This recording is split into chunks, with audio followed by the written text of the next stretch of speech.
Salut les amis, j'espère que vous allez bien. Oui, je suis de retour et pour ceux qui ne le savent pas, je me suis installée dans les Landes cet été et vous savez pas à quel point je suis heureuse d'être ici. Le déménagement était assez lourd, mais ça y est, il s'est bien passé et ma cuisine est terminée à quelques petits détails près. Bien sûr, je vous ferai un tour dès que tout sera fini. Et bref, pour revenir à cette vidéo, en fait, pendant une semaine, j'ai filmé une recette protéinée par jour et on s'est vraiment régalé, donc j'avais hâte de les partager avec vous. Un grand merci à Coro pour avoir collaboré avec moi dans cette vidéo et du coup pour commencer j'ai préparé un seitan à la cacciatora. Depuis que j'ai découvert cette recette italienne dans un resto à Lisbonne, je voulais absolument la reproduire et ça y est, j'ai enfin le résultat que je cherchais. Leur recette était à base de protéines de soja, moi j'ai préféré partir sur du seitan maison. Cette technique en question a été développée par des moines bouddhistes il y a plus de 1000 ans, c'est une source de protéines très économique et oui ça demande un peu de travail mais que ce soit au niveau du goût ou du prix ça vaut vraiment le coup. Je me suis largement inspirée de cette vidéo que je vous laisserai en barre d'infos, je la fais depuis 2 ans et elle est infaillible. L'ingrédient principal pour le faire c'est la farine de blé, essayez d'utiliser la 00 qui contient le plus de gluten, donc le plus de protéines. Du coup je prévois 750 g de farine pour obtenir environ 500 g de seitan. J'incorpore 400 ml d'eau petit à petit, il se peut qu'on n'ait pas besoin de tout mettre, ça dépend vraiment des fois, mais une fois que ça devient trop dur à mélanger, je la transfère sur le plan de travail et je la pétris entre 5 et 10 minutes. Quand j'obtiens une boule de pâte bien lisse et souple comme celle-ci, je la plonge dans un bon volume d'eau et je la laisse reposer pendant 1 heure. Ensuite, je la rince tout en malaxant à plusieurs reprises, je remplace l'eau environ 6 fois en tout.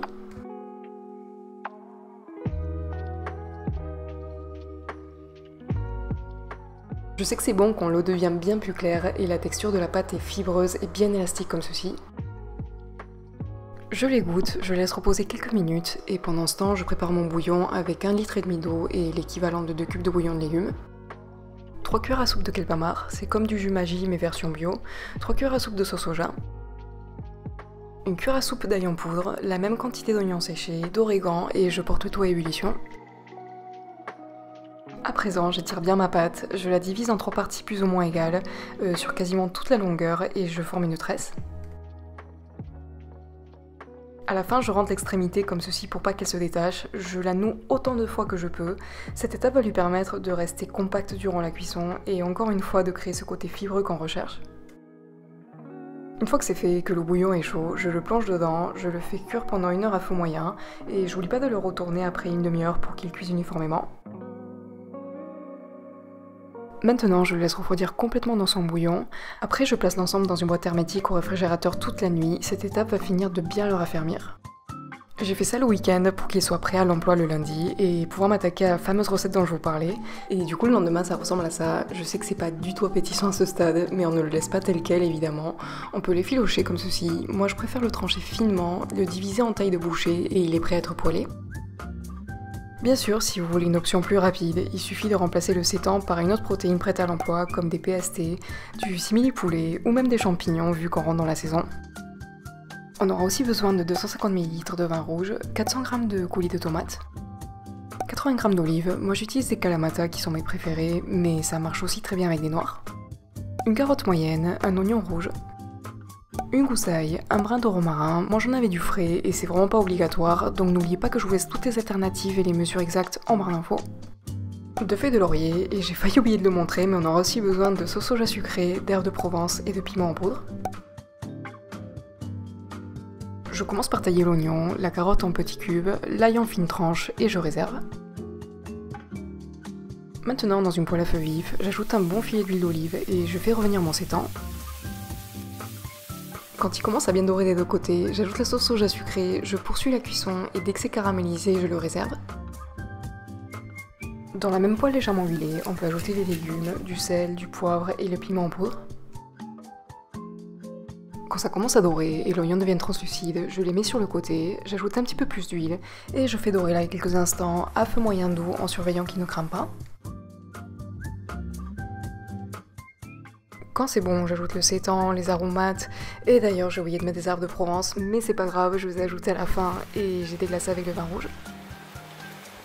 Une fois que le vin s'est évaporé, j'ajoute le coulis de tomate et je le laisse mijoter tranquillement pendant 1/2 heure.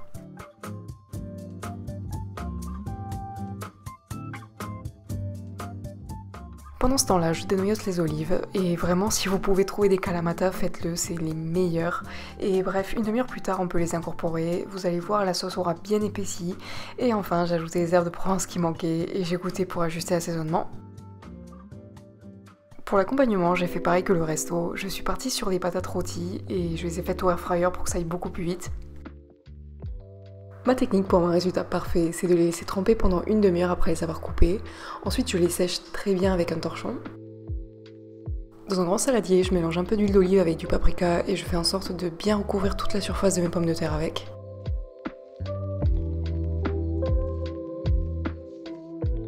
Et c'est parti pour un passage au air fryer à 200 degrés pendant 20 minutes, sans oublier de secouer au bout de 12 minutes pour qu'elles cuisent uniformément. Et une fois qu'elles sont bien dorées et croustillantes comme ceci, je n'ai plus qu'à saler et poivrer. Je sais que ce plat visuellement ça rend pas grand chose, mais je vous promets que c'est tellement bon et cette version avec le sétan je la trouve encore meilleure. Le mardi, je préparais un gros porridge protéiné pour en avoir le reste de la semaine. Du coup, j'ai fait cette version à la pêche et à la nectarine, vu que j'en avais plein.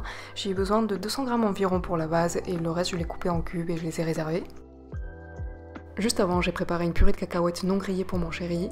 On n'en trouve pas facilement dans le commerce, du coup je la fais à la maison et je sais pas pourquoi il adore celle-là. Moi personnellement je préfère largement la griller. Mais bref, du coup j'ai laissé une cuillère à soupe au fond et on peut mettre n'importe quel beurre d'oléagineux. J'ajoute les 200 g de pêche et nectarine, du lait de soja, ma protéine préférée qui n'est pas obligatoire mais fortement recommandée, du skyr végétal et je mixe bien.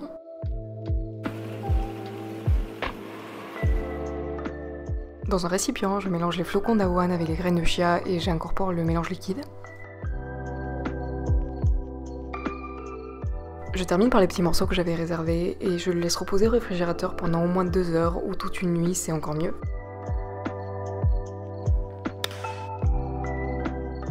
Le lendemain, je l'ai juste mélangé avec un petit peu plus de yaourt pour qu'il soit bien onctueux.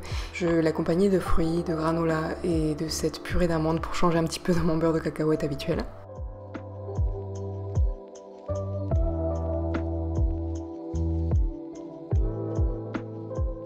Cette recette absolument bluffante de yakitori est déjà sur ma chaîne depuis des années, sauf que depuis je l'ai perfectionnée et je l'ai surtout simplifiée. Du coup on aura besoin de protéines végétales texturées, ça peut être à base de pois ou de soja. Moi je prends celle-ci qui vient en grand format comme beaucoup de produits de chez Koro d'ailleurs. Je trouve que c'est plus avantageux financièrement. Sachez que je vous laisse tous les liens listés en barre d'infos et n'oubliez pas que vous avez mon code promo valable sur toute la boutique si ça vous tente.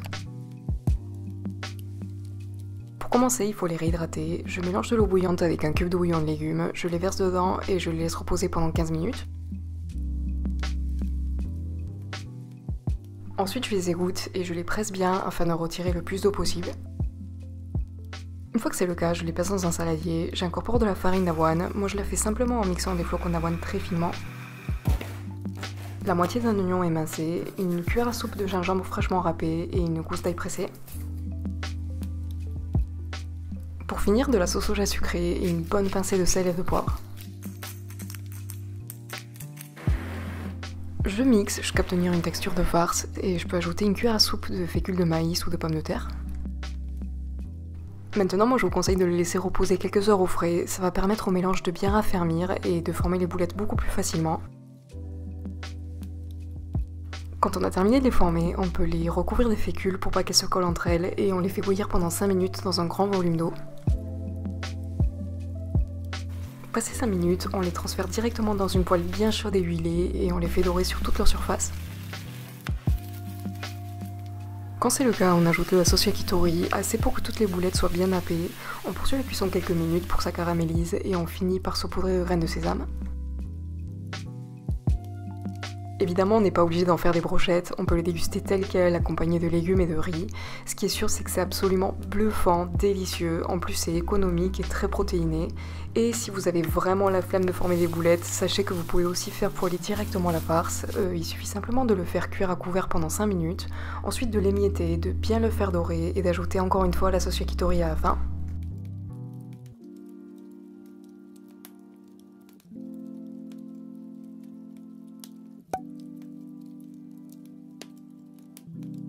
Je finis par cette salade de pâtes protéinées que je fais très souvent parce que c'est bien pratique, c'est délicieux et on peut vraiment l'adapter en fonction de ce qu'on a. Moi cette fois-ci j'ai utilisé ces tortellini à base de tofu fumé qui sont super bons et évidemment on peut utiliser des pâtes normales qu'on agrémente de tofu. Et sinon il existe aussi ces pâtes à base de lentilles, pois chiches ou pois qui sont naturellement protéinés. Bref, pendant que ça cuisait, j'ai coupé des crudités que j'avais sous la main, quelques olives. Mais le plus important ici, ça reste la sauce que je prépare avec du skyr végétal, un peu de moutarde, du pesto sans parmesan, de la levure maltée et un peu de jus de citron. Je sais que c'est une recette très simple, mais il en faut aussi des comme ça quand on n'a pas le temps de cuisiner et c'est bien pratique pour emporter au travail. Il faut juste ne pas mettre de salade pour éviter qu'elle cuise évidemment. Cette sauce, elle fait vraiment toute la différence. Si vous avez l'occasion de la tester, s'il vous plaît, faites-le.